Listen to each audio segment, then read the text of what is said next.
First tonight to the 15-year-old boy from Sheffield who saved 4 people's lives after a car crash. Debbie Enever's son Dan was hit by a van and died in hospital.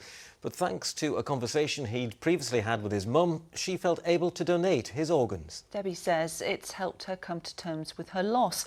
And at a time when the number of people waiting for organ donation is at its highest in almost a decade, it's the gift of life that's needed more than ever. Vicky Smith has been to meet Debbie at the place she lost Dan.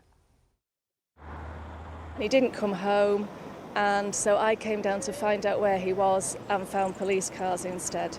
This is the spot where 5 years ago Debbie Enever's life changed forever. Her son Dan was knocked down and suffered a brain injury from which he never recovered. Sometimes I can feel quite sad because obviously this is where Dan had his accident and that was really, really tragic. But at other times it reminds me that he lived. The life and death of what Debbie calls her cheeky, independent and football-mad teenager is now the subject of her book. She says she's desperate for her son not to be a road traffic collision statistic. He was a real, brilliant, lively, funny boy who was independent and who was living a great life, because I wanted people to see the boy behind the statistics. Debbie hopes she could help people, not only by sharing how she dealt with grief, but how Dan has gone on to bring life to others. He donated 5 organs, including his heart. When you've lost a child and you're desperately trying to understand how you can survive the next minute, having something in your life that is good, it can feel quite rare. So knowing that there were people out there who were just getting on with their ordinary lives and having a great time doing that because of Dan was such a rush of joy. It really kind of kept me going through those dark moments.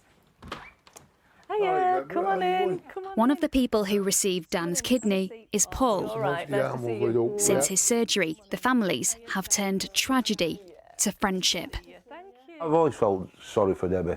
You know, we're losing a lad at that age, you know what I mean? But I'm very grateful for what I've got, you know what I mean?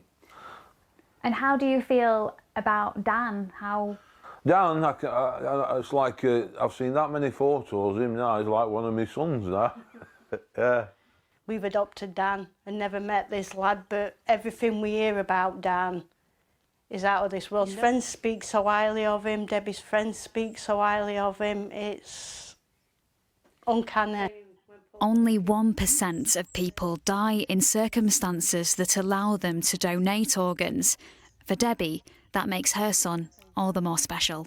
Knowing that Dan was an organ donor was one of those things that gave me a sort of thread of hope, knowing that he might be gone, but he wasn't gone, because there was a little bit of him living on.